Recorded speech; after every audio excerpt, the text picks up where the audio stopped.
When I can't stop fiddling, I just takes me Ritalin. I'm poppin' and sailin', man.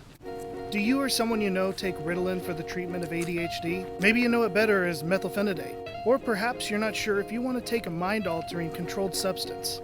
Either way, in this video, I'm going to bring you some facts about Ritalin, including what it is, how it works, what the benefits are, and take a look at the side effects, and even bust some Ritalin myths.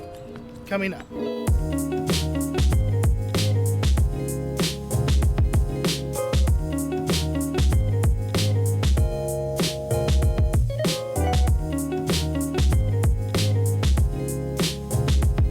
Hi, I'm Daniel, and this is Journey to Wellness.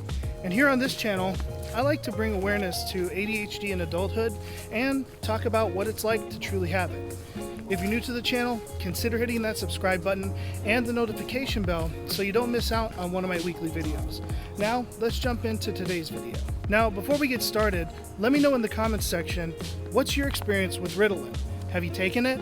Are you thinking about taking it? Let me know in the comments down below.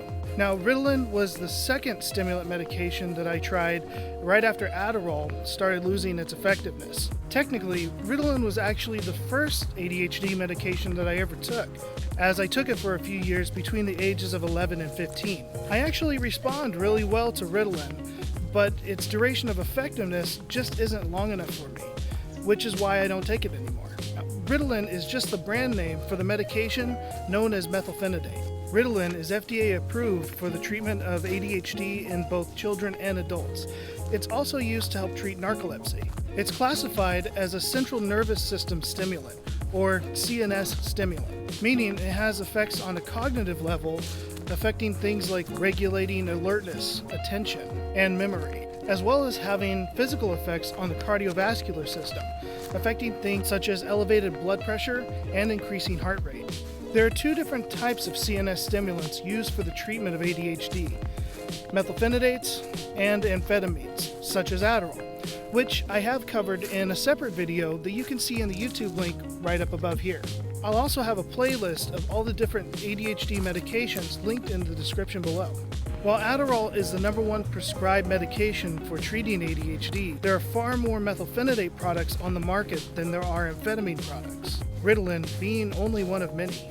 Ritalin is the 47th most prescribed medication in the United States, with 15.6 million people taking it, solidifying it as the second most popular medication for ADHD, right under Adderall. While it's not completely clear exactly how Ritalin works in the brain, a common thing in psychopharmacology, it's believed that it blocks the reuptake of dopamine and norepinephrine, leaving more of these neurotransmitters available in the brain. This is slightly different than Adderall, which increases production of norepinephrine and dopamine, causing a similar effect. Ritalin, like Adderall, comes in two different forms: immediate release and extended release. Immediate release is a simple pill that is scored down the center, so you can break it in half pretty easily. The immediate release has a duration of effectiveness somewhere in the neighborhood of 3 to 4 hours. Because of this, to have coverage throughout the day, it's very common to have to take multiple doses of the medication throughout your day, sometimes as many as 3. Now, this method can offer more flexibility, but it can also be problematic, seeing that a lot of us have memory issues and we will forget to take the medication that's supposed to help us remember to take our medication. Or even worse, sometimes we forget that we did take our medication and we accidentally double dose. I've done this before, and let me just say, strap yourself in because it's gonna be a bumpy ride. Fortunately, because immediate release only lasts 3 to 4 hours, any negative side effects are also going to be very short-lived. This is only one of the reasons why the more popular form of this medication is the extended release. Ritalin LA, for long-acting, is a capsule that has specially coated time-release pellets inside that dissolve at different times throughout the day, giving you coverage throughout your day. This medication usually lasts in the neighborhood of 8 hours. For people that have a hard time swallowing pills, the capsule can be pulled apart and the little pellets can be sprinkled on like a spoonful of food or something. Now, for most of us, 8 hours, that's not long enough. and our days run longer than that, and we need more coverage. So because of this, it's very common to be prescribed an immediate release along with your extended release, and you would just take the immediate release later in the afternoon. Some of the benefits of taking Ritalin include improved focus and attention, better working memory, reduced hyperactivity and impulsivity, better emotional regulation, a lifting of the brain fog, better stick-to-itiveness and task completion, so you can actually get shit done for once, help with motivational problems, and overall cognitive arousal. Now, while all of that sounds good, not everyone's going to experience all of those benefits. Only 75 to 80% of us will have any positive response to any of the ADHD medications available. And of those that do, the degree of improvement of symptoms greatly varies between person to person. Ritalin, or any other ADHD medication for that matter, it's not a cure, a miracle, or a fix-all. What you can realistically expect, though, is an improvement of some of the symptoms that plague you. The goal is to find the right medication in the right dose with the least amount of side effects. Speaking of side effects, what are some of the most common side effects of Ritalin? The most common are appetite loss, dry mouth, irritability, feeling amped up like you had too much coffee, insomnia, nausea, headaches, and increases in heart rate and blood pressure. Not to mention, just like with Adderall, it's very common to have a crash or a rebound effect once the medication wears off. And when this happens, it can leave you feeling like your ADHD symptoms are even worse than they were before you started taking the medication. Now, as with the benefits, the side effects of taking these medications, not everyone is going to experience them. I myself don't really experience a lot of the negative side effects, just the appetite loss, and when I first started taking them, a little bit of irritability. But some of these side effects do go away after taking the medication for a couple weeks. You just kind of have to grin and bear it for a while. Now, with a lovely list of side effects like that, you might be wondering to yourself, is taking Ritalin even worth it?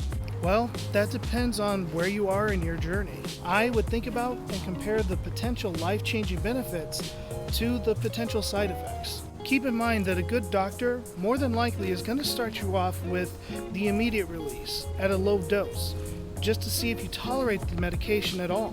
And if you do, slowly increase the dose to a more therapeutic level. And once that's figured out, they may move you to the extended release version.